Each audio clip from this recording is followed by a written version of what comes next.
How can I go on when you leave me, baby? Falling in love goes straight to your heart and your soul, losing control. Wolltet ihr gerade den neuen Firmenchef wählen? Nein, das haben wir gerade. Hier irrt der Advokat. Dana war leider nicht so umsichtig wie du. Sie hat ihren Mann nicht für tot erklären lassen. Und somit ist Hagen ein immer noch hier ansässiger und lebender von Lahnstein, ohne den ihr Ansgar leider nicht abwählen könnt. Und heute war ein Typ vom Ausländeramt bei meinem Burrito-Wagen, um unsere Ehe zu überprüfen. Verstehst du das? Und? Bitte, Kim, komm heute Nachmittag einfach in den Burrito-Wagen und tu nur für den Typen so, als wäre zwischen uns alles in Ordnung. Emilio hat mich benutzt, damit er hier in Deutschland bleiben kann. Was wollen Sie damit sagen? Das war alles nur eine Scheinehe. Versetz dich mal in Danas Lage. Was ist, wenn dir irgendwas passiert? Wo landet Max dann? Ach komm. Zum Beispiel bei deinem Vater. Mein Vater. Dana, willst du meine Frau werden?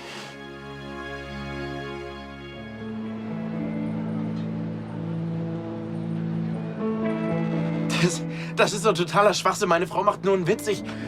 Wir führen eine ganz normale Ehe. Sag dem Mann, dass das nur ein Witz war. Wollen Sie Ihre Aussage widerrufen? Nein. Kim, jetzt reiß dich mal zusammen. Wer hat dir auch noch den Arsch gerettet, die Schulden abgebaut? Wer hat dich aus dem Verlies geholt? Glauben Sie wirklich, ich wohne in einem Imbisswagen? Glauben Sie, diese Klamotten gehören mir? Fragen Sie ihn doch, mit wem er hier seine Nächte verbringt. Es widert mich alles an. Mir reicht's. Junger Mann, Sie hören von uns. Moment. Nein, das war nur ein kleiner Streit, der auch in der besten Ehe vorkommen kann. Würde sie sich so aufregen, wenn wir über eine Scheinehe reden würden? Es ist immer das Gleiche. Sie können Ihre Argumente gerne vor Gericht vorbringen. Wiedersehen.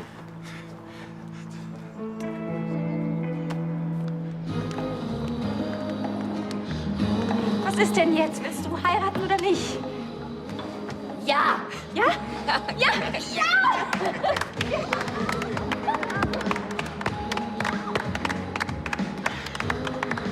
Ich werde dich jetzt aber nicht küssen. Also egal, was ihr macht, ihr zwei seid das perfekte Paar. Auf jeden Fall. Danke. Hey, habe ich was verpasst? Oh ja, Jessie hat Dana gerade einen Antrag gemacht. Was für ein Antrag? Ein Heiratsantrag. Warte mal, Dana und Jessica, sind die jetzt irgendwie zusammen? Was ist mit Hagen? Komm, ich erkläre dir das in Ruhe, okay?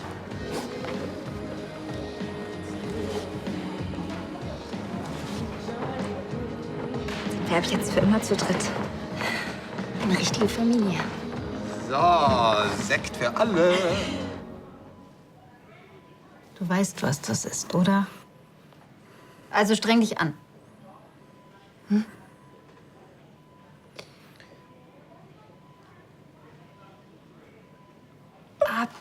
Abfell. Ansgar, hey, du wirst jetzt nicht schlapp machen. Es reicht. Nein, es reicht nicht.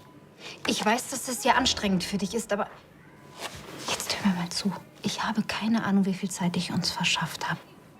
Und wenn du dein Sprachvermögen nicht zurückbekommst, bevor Dana Hagen für tot erklären lässt, dann war's das. Verstehst du, was ich hier gerade sage? Dann wird Sebastian diese Abstimmung durchführen und du wirst abgesetzt. Ich bin nicht plemplem, ja. Aber in dem Gutachten steht was anderes, nämlich, dass du nicht arbeitsfähig bist und nicht in der Lage, einen Vorstand zu führen. Also, Ansgar, Baum, komm schon. Baum.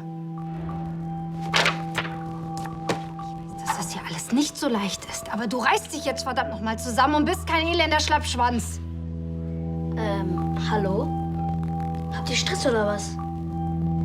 Und ich sage dir, wenn Hagen noch leben würde, er hätte auch für Ansgars Absetzung gestimmt. Das mag sein. Aber ich bin mir nicht sicher, ob er die Art und Weise gutheißen würde, wie diese Abstimmung zustande gekommen ist. Du hast einen medizinischen Gutachter bestochen, um Ansgar Geschäftsunfähigkeit nachzuweisen. Manchmal frage ich mich, auf wessen Seite du eigentlich stehst. Sebastian, das weißt du. Ich bin auf deiner Seite. Ich möchte auch, dass Ansgar endlich abgesetzt wird und du den Vorsitz übernimmst. Aber nicht, indem du die gleichen kriminellen Methoden anwendest wie er. Okay. Okay, ich habe vielleicht die falschen Mittel gewählt, aber doch nur, um das richtige Ergebnis zu erzielen. Was hätte ich denn machen sollen? Und wie dem auch sei, diese ganze Diskussion ist sowieso hinfällig, solange Dana Hagen nicht für tot erklärt. Genau das hat sie gerade getan. Dana hat Hagen für tot erklären lassen, damit sie Maximilian adoptieren kann.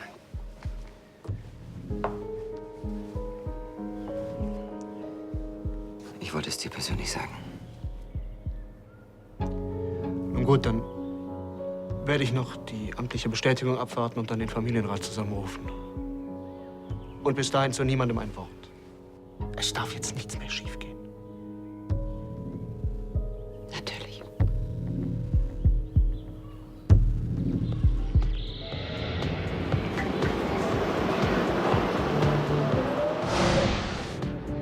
Ich kann nicht mit jemandem arbeiten, dem ich nicht traue. Das verstehst du.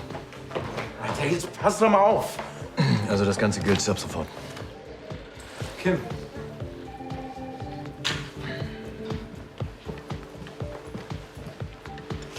Also wenn du das eben nur gesagt hast, weil da ein paar Klamotten von Martha rumlagen. Ich habe mir die nur geborgt, um den Anschein zu erwecken, dass seine Frau lebt. Zwischen uns läuft nichts mehr. Das war eine einmalige Sache. Einmal zu viel.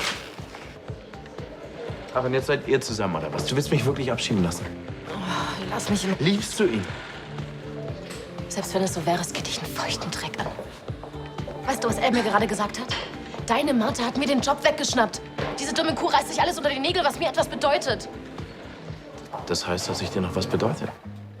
Worry walks beside me every day. Kim, jetzt sag doch was. Hau ab.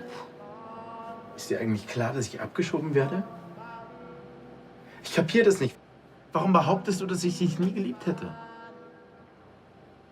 Alles stimmt.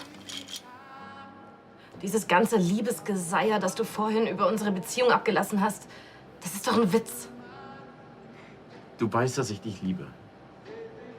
Ach ja? Warum hast du mich mit meiner debilen Cousine betrogen?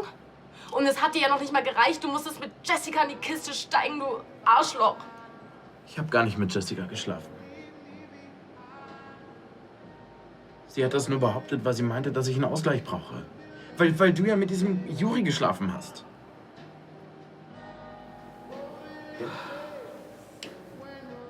Kim? Ich habe nicht mit Juri geschlafen. Ich habe das nur behauptet, damit du weißt, wie sich das anfühlt. Ist das wahr? Ja, natürlich. Ich stehe überhaupt nicht auf den Typen. Oh Mann. Das heißt, wir haben uns beide nur was vorgemacht, hä?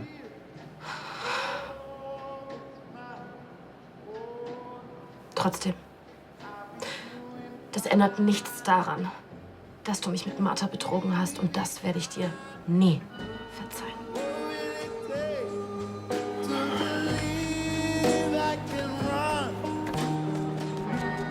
Was ist mit dem Internat? Die haben mir freigegeben, damit ich Papa besuchen kann. Wieso weiß ich nichts davon? Weil ich Papa überraschen wollte. Und außerdem, was hast du denn jetzt eigentlich genau? Bist du gelähmt oder so? Und warum sagst du denn nichts?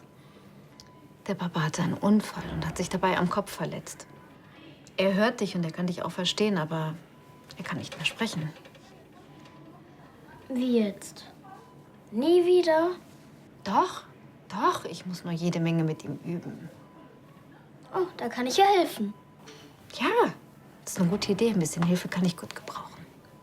Frau Linse, die kauft immer so komische Hefte. Und da sind auch Kreuzworträtsel. Vielleicht könnte ich uns welche besorgen. Okay, dann gehe ich da mal runter zum Kiosk.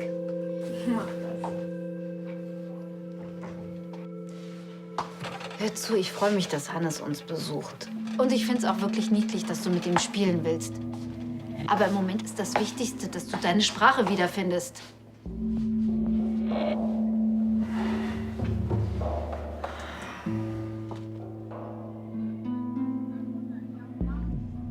Hannes ist das Wichtigste.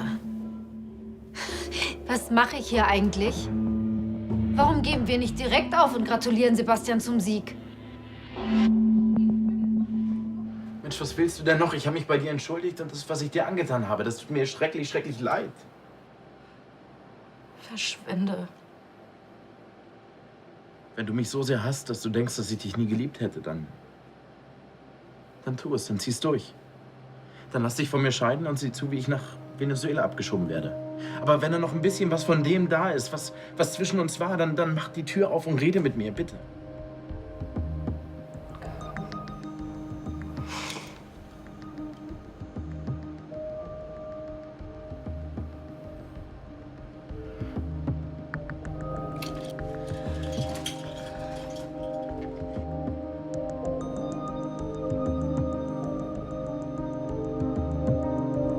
Okay, seit Wochen rutsche ich auf Knien vor dir her und flehe dich an, mir zu verzeihen. Aber wenn du es nicht willst oder vor allem nicht kannst, dann muss ich mich doch fragen, ob du mich hier geliebt hast. Weißt du, wahrscheinlich haben wir uns beide einfach was vorgemacht. Ich wünschte, ich hätte dich niemals kennengelernt.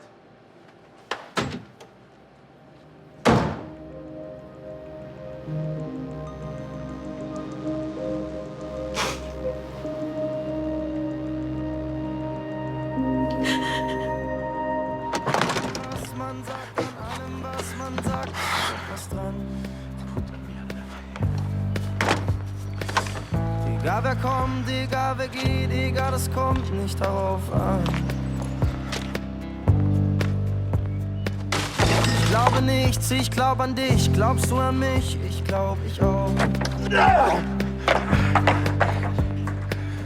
Ich frage mich, ich frage dich, doch frage ich nicht, fragst du dich auch? Ich bin dabei, du bist dabei, wir sind dabei, uns zu verlieren. Ich bin dabei, bist du dabei, sind wir dabei, uns zu verlieren. Ich bin dabei, du bist dabei. Komm, Schatz, trag mich über die Schwelle. Also wenn schon, musst du ja mich tragen. Ach was, wieso? Hallo, wer hat denn den Kleinen hier rausgepresst? Also ich würde sagen, jetzt bist du mal dran mit Leistung zeigen. Okay. Ah, zum Glück bist du ja gut zu Fuß. War das ein Tag? Ja, jetzt sind wir eine richtige Familie. Was hältst du davon, wenn du dem Kleinen schon mal ein Fläschchen machst und ich räume hier auf? Gut? Dana? Das mit dem Streit heute Nachmittag, das tut mir leid. Ja, weißt du, es ist nicht so leicht. So eine Entscheidung, dass du zu jemandem sagst, das ist der Mensch, mit dem verbringst du den Rest deines Lebens und das zu einer Frau. Ich weiß. Und deswegen bin ich dir tierisch dankbar, dass du es trotzdem gemacht hast. Ich wollte mich auch noch bei dir entschuldigen. Ich wollte dir nicht den Eindruck vermitteln, dass ich mich nicht für dich freue, wenn du den Richtigen findest. Ich freue mich für dich. Also wenn du den Mann findest, der dich glücklich macht. Ich glaube, den gibt es gar nicht. Außerdem, wer kann es schon mit euch zweien aufnehmen? Wir kriegen das hin, oder? Na klar. Wir drei sind jetzt eine richtige Familie. Und das kann uns keiner mehr kaputt machen. Ja. Ich mach schon auf.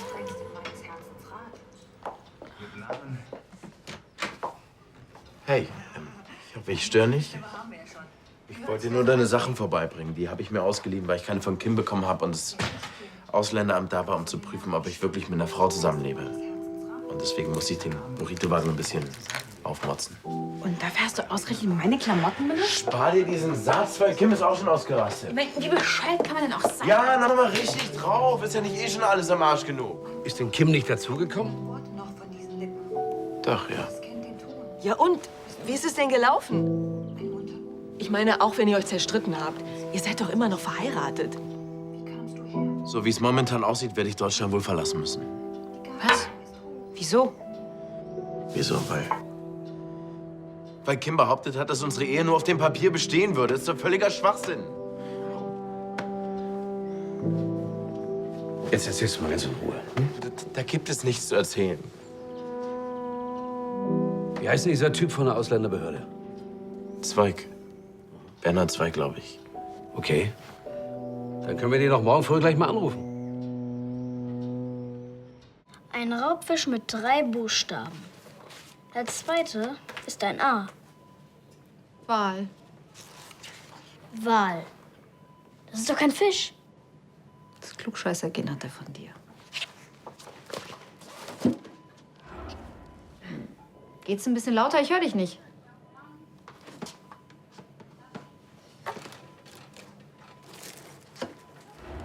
Oh ja.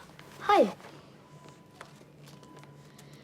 Irgendwie praktisch, dass du nicht mehr sprechen kannst. Wenn ich dir jetzt nämlich erzähle, dass ich in Mathe eine 5 geschrieben habe, kannst du gar nicht mehr motzen. Aber ich verlass dich drauf. War ein Witz, Papa. Ich habe nicht nur das Klugscheißergen von dir, sondern auch das für Zahlen. Ah, eine Sprachbegabung würde deinem Vater mehr nützen. Komm, mein Schatz, wir sollten gehen. Der Papa muss sich noch ein bisschen ausruhen. Kann ich nicht hier bleiben? Okay. Gute Nacht, ihr zwei. Gute Nacht.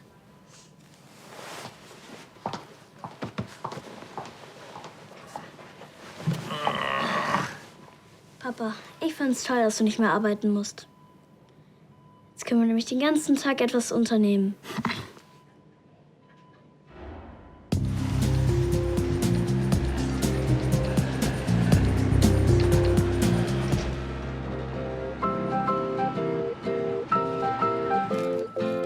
Olli, gibst du mir mal den Käse? Genau. Meine Lebensgefährtin und ich wollen so schnell wie möglich heiraten. Ja. Aber wie lange dauert es mit der Adoption? Der Kleine ist jetzt 3 Monate alt. Okay. Und wann könnten wir so einen Termin bekommen? Heute schon. Ja, das passt. Okay. Dann bis dann. Super. Wir treffen uns heute um 10 mit jemandem vom Jugendamt. Cool. Da hättet ihr euch ein bisschen mehr Zeit lassen sollen. Wieso das denn? Ihr habt doch gar nicht auf den Termin vorbereitet. Wie habt ihr euch zum Beispiel kennengelernt? Das weißt du doch. Aber die vom Jugendamt nicht. Die werden euch die absurdesten Fragen stellen, um zu sehen, ob ihr wirklich in einer stabilen Partnerschaft lebt. Was ist denn stabil? Ob bei euch die Matratzen qualmen. Also jetzt wird's interessant.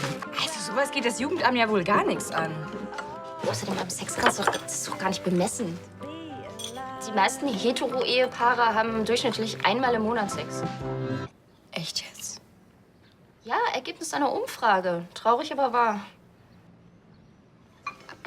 Also egal. Wir sind auf jeden Fall eine stabile Familie. Ja, aber vielleicht sollst du dir noch was Seriöseres anziehen. Wieso, was ist hieran falsch? Das wirkt nicht so stabil.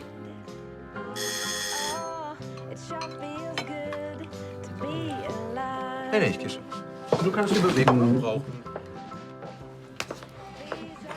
Immer geht's nur über Gewalt bei diesem Mann. Frau von Lahnstein. Dr. Mendes, guten Morgen. Kann ich Sie kurz sprechen? Sicher. Worum geht's denn?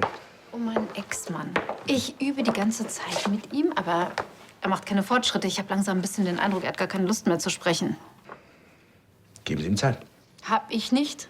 Das ist schlecht.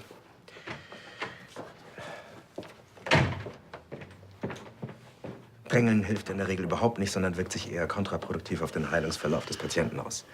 Sie wissen, dass Patienten mit einer derartigen Schädigung vor allem Zeit für die Genesung brauchen, falls er überhaupt ganz genesen wird.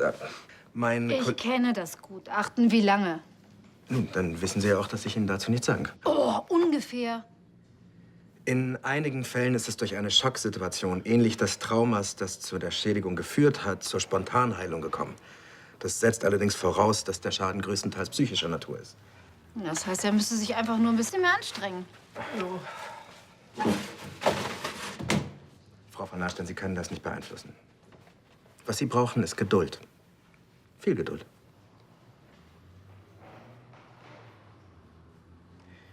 Mehr kann ich Ihnen dazu nicht sagen. Schönen Tag noch. Hallo. Was machen Sie hier? Wieso sind Sie nicht bei der Arbeit? Ich habe mir heute freigenommen. Aha, und warum? Wir haben einen Termin bei den Ämtern. Wir wollen heiraten. Aber du bist ja noch verheiratet. Nein, bin ich nicht. Ich habe Hagen gestern für tot erklären lassen.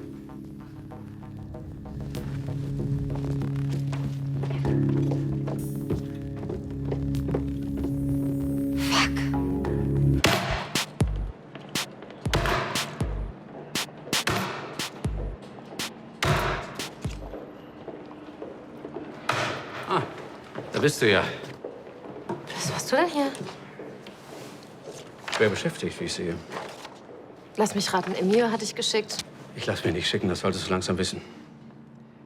Deine Mutter hat heute Morgen bei der Ausländerbehörde angerufen. Herr Zweig schaut nachher mal bei uns vorbei. Warum, was habt ihr mit dem zu tun? Wir werden denen sagen, dass du Emilio nicht wegen der Papiere geheiratet hast.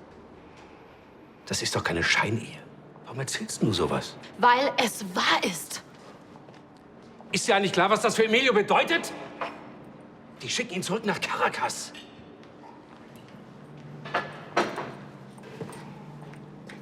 Ich weiß, dass er dich sehr verletzt hat. Aber das konnte er nur, weil du ihn liebst. Und wenn schon.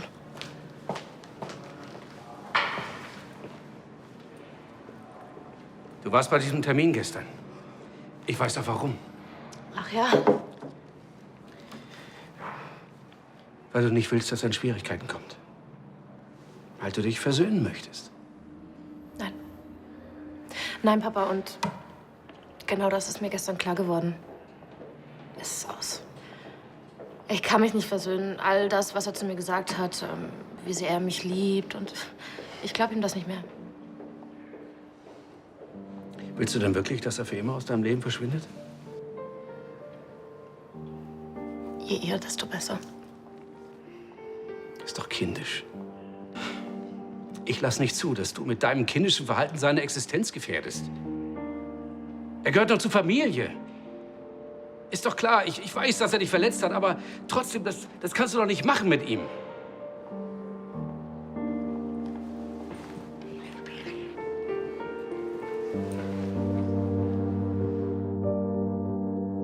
Wir leben in einer Wohngemeinschaft mit sehr guten Freunden.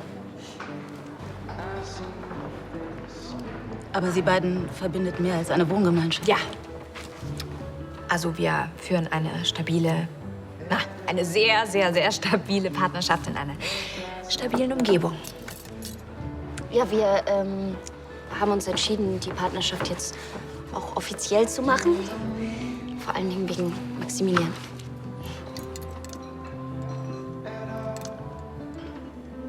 Und natürlich, weil wir uns lieben. Das ist ja klar, Schatz.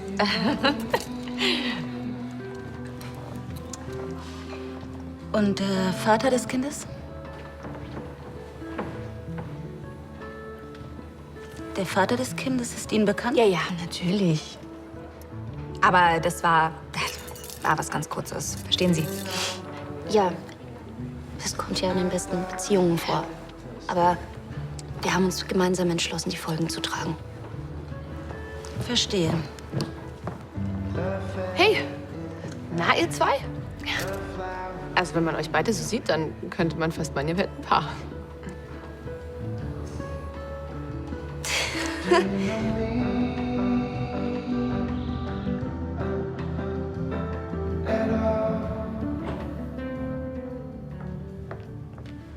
Graf, Ihr Jackett ist soeben aus der Reinigung gekommen.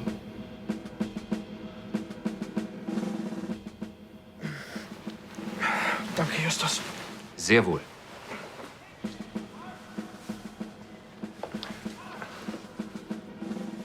Graf, darf ich mir eine persönliche Bemerkung erlauben? Bitte?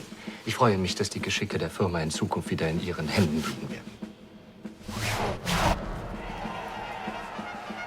Es ist passiert. Die haben Hagen für tot erklären lassen. Ansgar, die sitzen gerade zusammen und bereiten deine Abwahl vor. Ich habe Sie schon immer für Ihre Aufrichtigkeit und Integrität bewundert. Es ist schön zu sehen, dass Ihre Haltung sich nun bewährt. Sagst du vielleicht mal irgendwas dazu?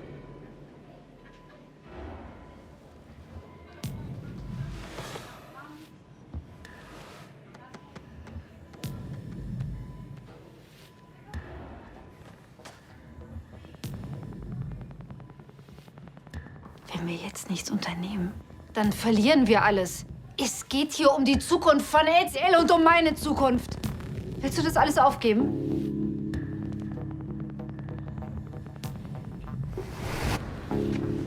Ich brauche Sie dann jetzt nicht mehr. Sehr wohl. Ach, bevor ich es vergesse. Der Bote hat dieses Schreiben soeben vom Amtsgericht zugestellt.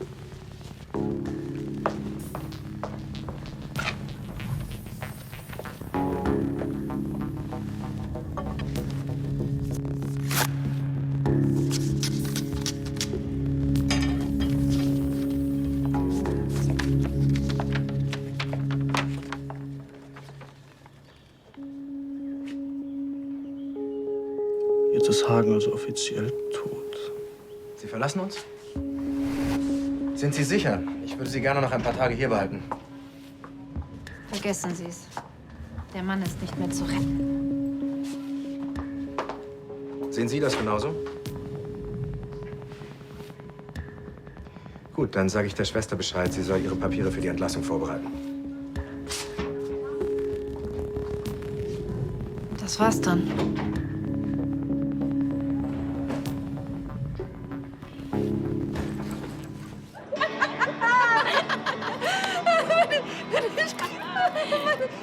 Meine Schwester.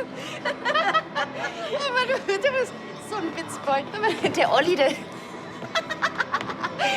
wollte ja noch ganz kurz was erzählen wegen. Ich weiß noch gar nicht, dass wir jetzt offiziell heiraten. Also das soll eine Überraschung sein. Hab ich irgendwas verpasst? Was geht denn mit dem? Die beiden haben einen Termin mit dem Jugendamt wegen der Adoption von Maxi. Ja? Und warum fummeln Sie die ganze Zeit aneinander rum? Ich habe ja schon gedacht, Sie sind lesbisch. Sind sie auch. Also zumindest offiziell. Die beiden wollen jetzt nämlich heiraten. Ich hoffe nur, die Tante vom Jugendamt glaubt in diese Geschichte, sonst wird es schwierig mit der Adoption. Meine Schwester heiratet eine Frau. Also das Wichtigste ist, dass die Tante vom Jugendamt das glaubt.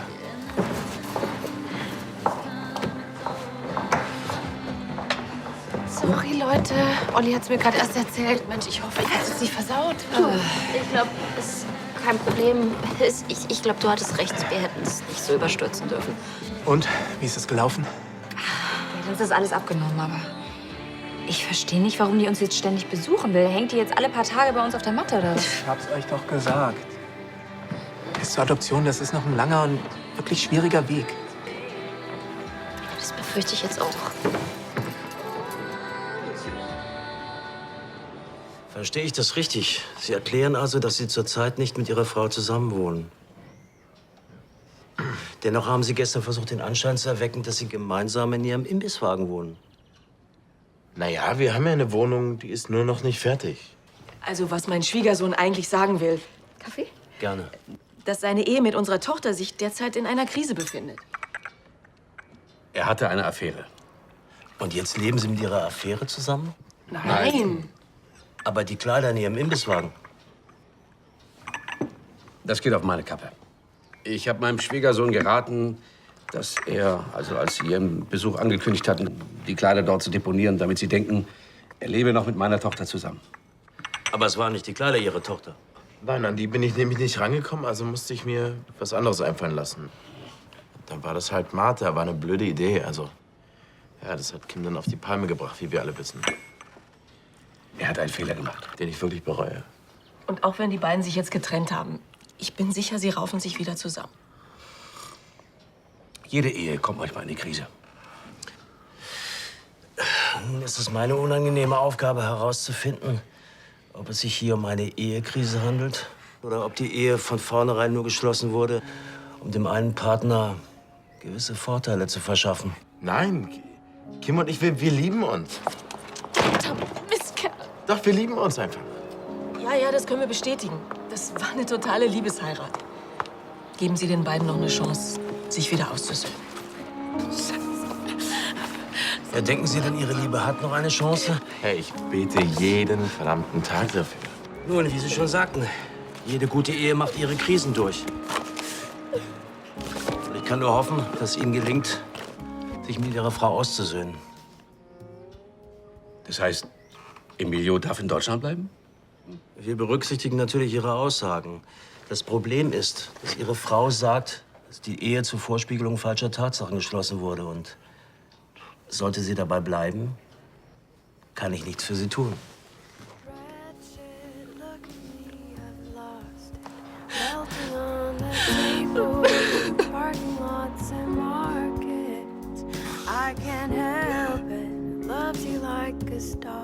Sagen Sie, Frau Linse, bitte, dass ich die Vorratsliste mit dir durchgehen möchte. Ach ja, und Justus möchte sich bitte mit unserer Wäscherei in Verbindung setzen. Letzten Monat gab es eine fehlerhafte Abrechnung. Danke.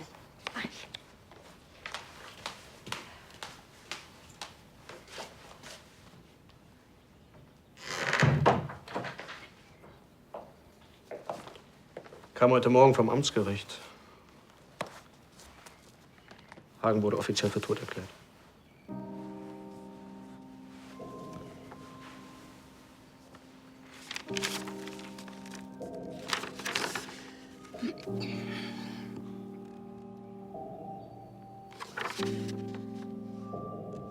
Damit ist die letzte Hürde auf dem Weg genommen, Ansgar abzusetzen. Das war Danas alleinige Entscheidung. Ich habe sie in keinster Weise dazu gedrängt. Das habe ich auch nicht behauptet. Wie dem auch sei, ich habe bereits den Rest der Familie zusammenrufen lassen, um über Ansgars Absetzung abzustimmen. Sebastian, ich möchte dich um etwas bitten. Wenn du heute zum Vorsitzenden gewählt wirst, versprich mir, dass du das in dich gesetzte Vertrauen nicht missbrauchst. Sonst wärst du tatsächlich kein Deut besser als dein Vorgänger. Wenn es einen anderen Weg gegeben hätte, wäre ich ihn gegangen. Aber ich bin nach wie vor der Meinung, dass in diesem Fall das Ergebnis die Mittel rechtfertigt. Ansgar und Tanja ein für alle Mal loszuwerden.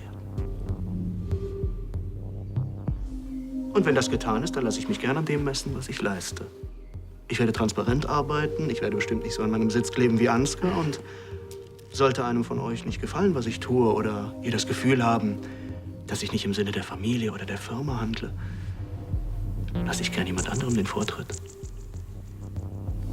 Das ist, was ich dir versprechen kann. Du bist Hammer, wie du dich bewegst in deinem Outfit. Hammer, einzigartig, unglaublich. Hammer, du weißt, dass du übertrieben Hammer bist. Warum bist du nicht? Ja, ich guck rüber und du stehst an der Bar. Mit dem Sektglas in der Hand, wunderbar. Ich musste einfach hinsehen, hingehen. Auf einer Skala bist du nicht drauf zu schön, ja.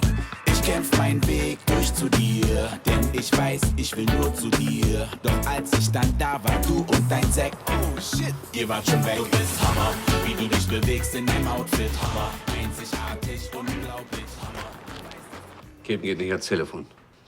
Ich bin sicher, sie kommt wieder zur Vernunft. Hallo. Hi. Dana hat euch was zu sagen. Jessica und ich werden heiraten. Was? Ist das wahr? Zeig mal. Dann hat sie sich also wirklich drauf eingelassen, ja? Ja, das ist der einzige Weg, wie ich Max adoptieren kann und nur darum geht's. Keine Sorge, Papa. Ich bin nach wie vor die einzige Frau in der Familie, die eine Frau liebt. Ja.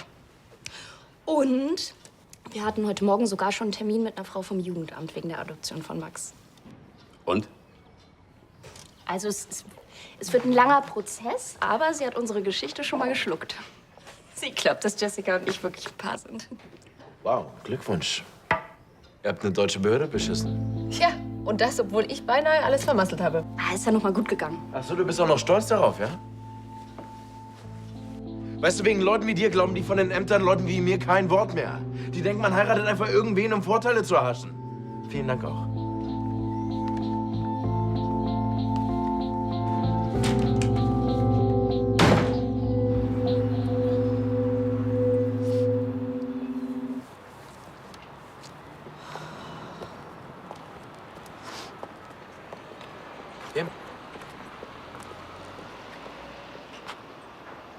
Also ich dachte, ich habe dich wieder aufgehoben.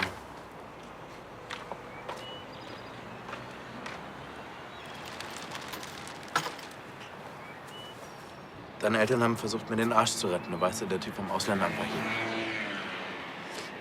Schön, dass du jetzt Leute gefunden hast, die dir helfen können. Das hat aber nichts gebracht. Also wenn du deine Aussage nicht zurücknimmst, dann werde ich wohl ausgewiesen. Frag doch Martha, vielleicht will sie dich heiraten. Dann kannst du hier bleiben. Ich weiß nicht, vielleicht hast du es schon vergessen, aber ich bin bereits verheiratet. Das lässt sich schnell ändern. Hey, du weißt ganz genau, dass ich dich nicht wegen der Papiere geheiratet habe. Ach ja? Da bin ich mir nicht so sicher. Du hast dich schon immer für andere Frauen interessiert. Es war nur eine Frage der Zeit, bis du mich mit einer anderen betrügst. Du weißt, dass das nicht wahr ist. Ach ja? Hast du nicht noch gestern zu mir gesagt, dass du dir wünschst, mich nie getroffen zu haben? Tut mir leid, wenn ich dein Leben so kompliziert gemacht habe. So war das überhaupt nicht gemeint. Du sagst leider viel, was du nicht so meinst. Kim, ich liebe dich. Und das meine ich ernst. Und wenn du dich selber belügen willst und alles in den Dreck ziehst, was zwischen uns passiert ist, dann musst du das so machen. Ich verrate unsere Liebe nicht. Mach du das, aber ich spiele einfach nicht mit.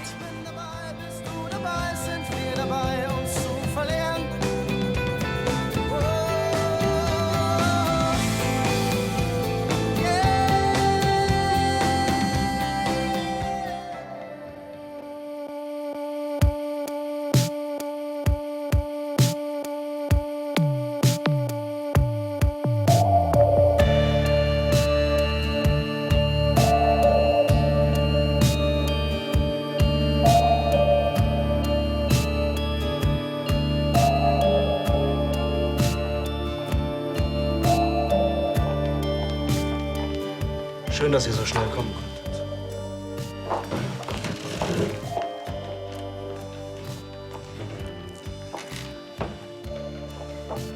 Rebecca, du bist die Einzige, die es noch nicht weiß. Dana hat Hagen gestern für tot erklären lassen. Was? Ja, ich weiß. Aber damit sind jetzt alle Voraussetzungen erfüllt, um zu einer Abstimmung über den Vorstand der Landstein Enterprises zu kommen. Dieser letzte Schritt muss Dana ziemlich schwer gefallen sein.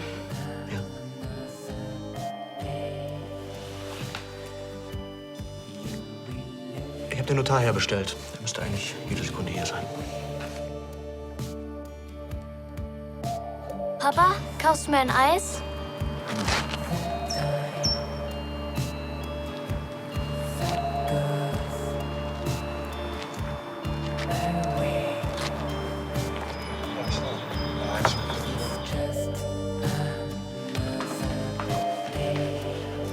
Schön, dass Sie es so schnell einrichten konnten.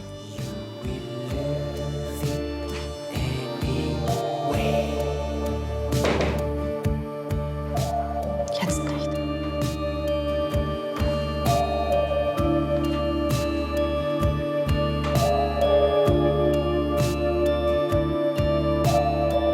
Sie können also feststellen, dass die hier anwesenden Lahnsteins im Einklang mit dem Testament meines Vaters berechtigt sind, einen neuen Vorstand zu wählen. Anlass zu diesem Schritt ist die Geschäftsunfähigkeit des derzeitigen Vorstands Ansgar von Lahnstein. Einmal Schokolade, bitte.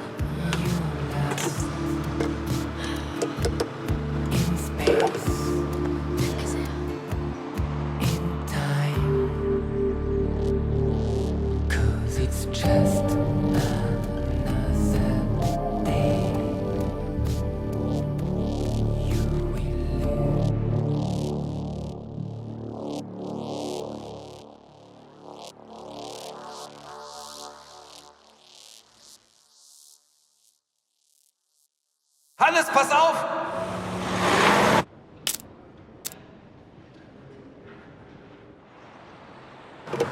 Papa, du redest ja wieder.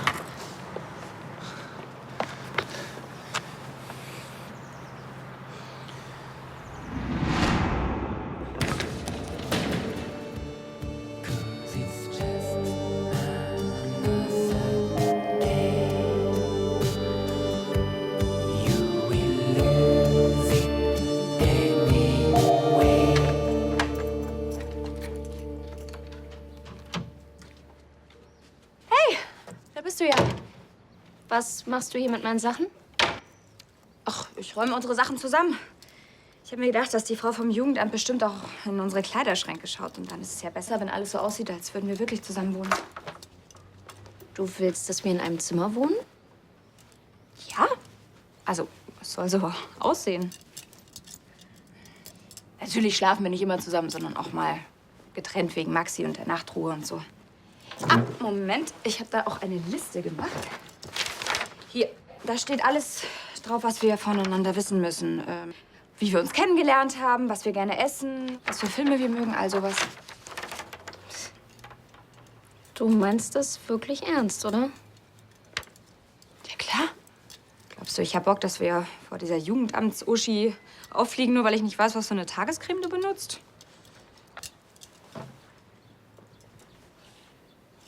Was hast denn du auf einmal?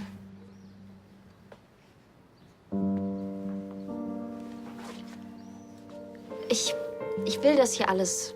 Wirklich, das ist gar keine Frage. Aber ich will auch, dass du dir 100%ig sicher bist und dass du weißt, worauf du dich hier einlässt. Jessica, das hier alles, das ist Betrug, das ist strafbar. Wenn die uns erwischen, wenn das rauskommt, das kann ernsthafte Konsequenzen nach sich ziehen. Und wenn schon. Wir machen das für Maximilian, unseren Sohn. Daniel, du bist genauso seine Mama wie ich und ich will, dass niemand ihn dir jemals wieder wegnehmen kann, wenn irgendwas mit mir ist. Okay? Okay. Also scheiß auf Betrug. Denn der Zweck heiligt die Mittel. Und für dich und Maxi würde ich alles tun. Also, was ist deine Lieblingsfarbe? Meine ist pink. Das hätte ich ja nie gedacht. Liegt eine Geschäftsunfähigkeit aus gesundheitlichen Gründen vor? So ist der Familienrat berechtigt, diesen Vorstand abzuwählen und durch einen neuen, von ihm gewählten Vorstand zu ersetzen. Hier. Ich denke, wir können dann zur Abstimmung kommen. Alle, die für Ansgars Abwahl als derzeitigen Vorstand stimmen, bitte ich, die Hand zu heben.